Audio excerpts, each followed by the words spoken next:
Hey guys, what's going on? So today we are talking about the new Rebirth Festival unit, Pixie, and whether she's worth it or not. In my opinion, she's not, so if that's all you wanted to know from my personal opinion, then you can leave.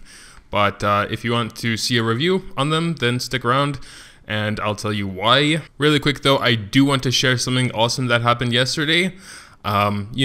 Just as usual, doing my free 3 to 5 star summon, and I got this bad boy. Not really, it's not a boy, whatever. What's cool is not only is it a Nat 5, but it's my 4th Nightmare. See, I have 2 Evo 1s here, and I have an Evo 2 Fire Nightmare. So if I wanted to, I could get an Evo 3 Nightmare. Unfortunately, I don't have the Water one, and the Water one is the one I wanted. Sorry for the side note thing, I just really wanted to share that, because I've been playing this game pretty much since release, and that's my first natural 5 star, of which I have 4 of. Let's start with Fire Pixie first of all. So she restores 20% of her own HP when attacking, and has a defense up buff.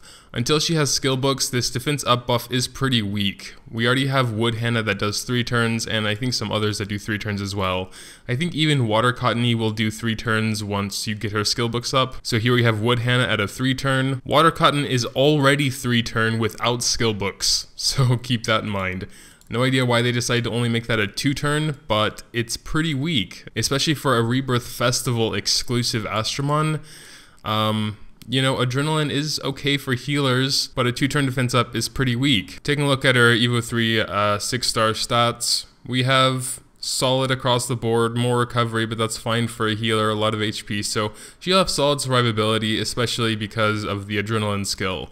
Personally, I still don't like to put recovery gems even on recovery Astromons, so I would just probably build her full HP with recovery substats and resist. You definitely need a lot of resist on healers, depending on what you're planning on using them for. For some Titan battles, you actually don't really need resist, especially if you're planning on having them in your second team where they'll only get hit once with a possible debuff. But it is true that most of the time those debuffs will prevent healers from healing, so yeah, a little bit of resist. It's not so important. So yeah, if she'll be your main healer in some golem runs or dragon dungeon or whatever, then yeah, more resist is good. Otherwise, full HP with some recovery. If you want maximum survivability, you could give her a recovery gem as well, just so she heals more. Just personally, I like to take all those bad gems that I get 20-25% recovery subsets on, throw them to the healers and take them out of my gem collection there. So I kind of like that. Anyway, we're going to be moving on to the water one now. So anyway, here we are at the water one. This one is also pretty bad. We have 70% 2 types, 1 turn sap, and dominance. I haven't toyed around with dominance at all, but it's kind of like a controlled thirst. I guess this cannot be resisted since once they have the buff, they just have it and can lower the enemy's SP. So this is kind of niche. Maybe it could be useful in PvP. Maybe it can be useful in some Tower of Chaos, maybe even golems, colossus, dragons, if they can get debuffed with that. Personally, I think it's too niche. You probably wouldn't really be allowed to go on auto with a skill like this. That just sounds like something you need to control yourself. And burst healers aren't so reliable in PvP anyway. So I don't know, it sounds like dominance could definitely be a powerful skill if used right. It's too niche for me. And sap, it's just kind of random there. 2 types, 1 turn. It's an okay sap for a 3 star, I guess, but it's just not her role. She's a recovery type, so I definitely wouldn't put any recovery gems on her. She already has 3100 at 6 star Evo 3. I'd probably just build her with HP defense, make her full tanky, with still some recovery substats for sure, but not too of an importance on it. And again, depending on where you're planning on bringing her, a lot of resist or not as much resist. Taking a look at Wood now, again, we have Sleep here. 70% for 2 turn isn't bad, especially when you don't need a crit for it. Vigor has its uses as well. It's kind of like a little passive healing then. 2 turns? Isn't Siren's 3 turn? No, it looks like also Siren's is 2 turns, and the descriptions are a little bit different. Siren says restores a set amount of allies' HP for 2 turns. Well, this one is the same, but the Light or Dark Pixie said it restores a large amount. Yeah, here we go. The Light Pixie restores a large amount of allies' HP for 2 turns. And I think this is the best one, but we'll get to that in a second once we're done talking about Wood. So, Sleep for 2 turns. Pretty much only an Astromon League unit at this point, else its 3 star skill is pretty useless. Usually when I'm bringing them anywhere else, I like to have all their skills have some use. Some exceptions like Shelly and Titans, his 100% defense down is really good. I probably would prefer a unit with 70% on each for 2 useful skills, but then again, Shelly is single target. He does a little bit of extra damage there as well when he does his active. Getting a bit off topic now, so I don't really like this healer. might be okay for Astromon League for whatever reason. Can heal, can make it annoying. It's just not reliable. You know, burst healers aren't so reliable in PvP unless you give her like the Gym of the Magi set or so, where she'll get 10% guaranteed per turn. And maybe if you have like a light Scubbus in there or so, then she'll get 20% every turn. Again, she just seems kind of niche. With her 2-turn 70% sleep, it could be powerful in something like Astromon League on attack. Probably not so much on defense, because more likely than not, they'll get hit either on the same turn or 1 turn later, depending on how fast her animation is. We can check that out also if she's available for support, which she should be, since she'll be a Rebirth Festival Astromon. So basically, I don't like her. So gym-wise, I would gym her the same way I would gym the water one: HP defense, recovery substats, and that's pretty much it, because, you know, they're both recovery type healers, so there's not much else difference there. We are going to be moving on to the light one though, which is the closest one to being worth it. So if this was like a normal Rebirth Astromon where you're using 3 stars instead of 4 stars, I'd say yeah, it's probably worth it, go for it. I really like light dark healers because they start out with 30% base resist, and that's always cool. This one has 60% 2-turn defense down on its 3-star, which is good. A lot of healers don't have a very good 3-star skill, but this one is decent, you know? Kinda low chance, but it's definitely okay. And then apparently a higher quality vigor. So if I were to consider any, it would be the light one. I still do not believe in any way, shape, or form is she worth 48 other natural 4 stars to get her to Evo 3, because I also wouldn't want to use gleams for her either. But out of all of them, I think she's the best. Personally, I'm definitely staying away from this Rebirth Festival.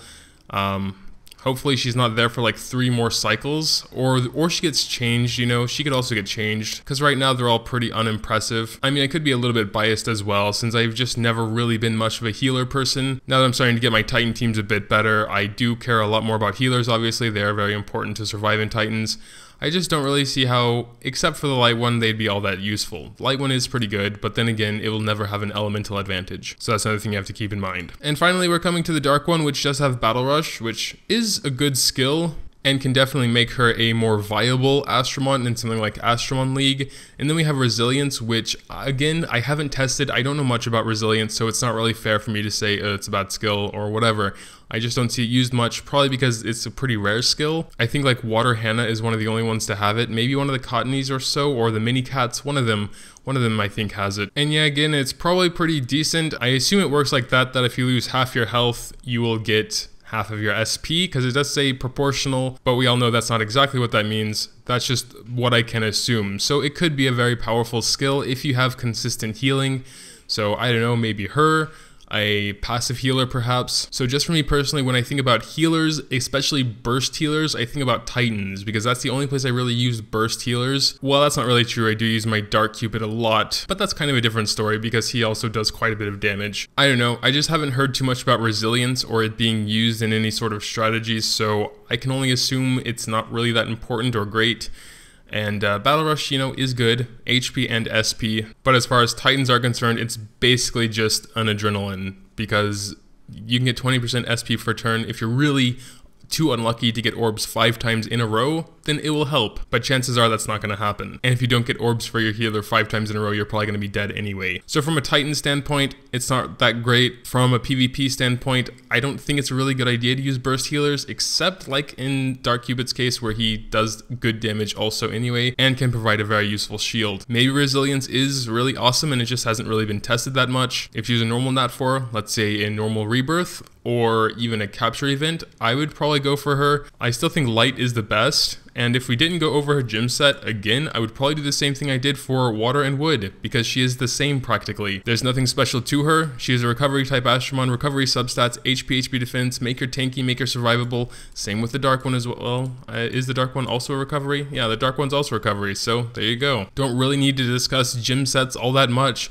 Well, set-wise, actually, with a lot of these new Colossus gym sets, you know, there's a lot more options. Like, for example, I want to show you guys real quick one of the new gym sets I put on my almost raised Kokomaru. This is the Gym of the Healer, 10% HP gain. Probably Leech might do a little bit more, but this is 10% guaranteed of his HP back every turn. Gym of the Leech, I guess, is 20% of the percentage of the health you make your enemy lose. That's hard to say. I don't think it works exactly the same as Siphon, although I have yet to test it out, so I don't know. but this is guaranteed 10% regardless of what you're hitting, so I think that's pretty good for a pure HP aggressor. But you know, I'm limited to like the first 3 floors of Colossus, so these are the best gems I could get. They actually aren't bad. Here we have 22%. Okay, this has nothing to do with the video, I'm really sorry. I get super easily sidetracked. Apologies. We are going to go and see now. That doesn't really matter where we go. We're just going to see if... No, it doesn't look like they're available for support. They may have been available for support like that one day, but unfortunately not anymore. Oh well, my point still stands. I definitely and absolutely do not think they're worth the 48 Astromons 48 Nat 4s you would need to throw in there to get one to Evo 3, and I also don't think they're worth Gleams either, especially with Heroes Festival coming all the time, and I personally have a lot of Nat 5s to raise, so I need my Gleams for them, not for Pixie. For some reason, we still don't know what the next Rebirth Astromon is going to be. MSL hasn't updated their Facebook page with what that's going to be, so I have yet to open these eggs in preparation for that. I mean, I could, because I was bored and I wanted to open my eggs, but before I know what the Rebirth is, because if it's going to be Radis, holy crap, my eggs can stay exactly where they are.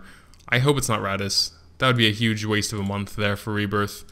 I think I did a review on Radis already, and Christ, he's so bad. Wendigo, on the other hand, would be freaking awesome. Give us Wendigo, please. Maybe that's why they haven't said anything, because they've been trying to decide between those two. I can imagine that. I guess it could be her as well, couldn't it? And what's up with Nifa? Have we heard anything about Nifa? Was she like an event mon some time ago or something, or have we just never seen or done anything with her? Regardless if it is Wendigo or Radis, I think I've done reviews on both of them already, so I don't need to go over them again. But yeah, I guess that'll do it for now. Tell me what you think about them in the comments down below. Really interested to see if you see something that I don't, or if you know something that I don't about them and their skills, and maybe a special place they could be really awesome. Leave that down there in the comments down below. Also, leaving a like would be greatly appreciated if you did happen to enjoy. Thanks, as always, for watching, and until next time.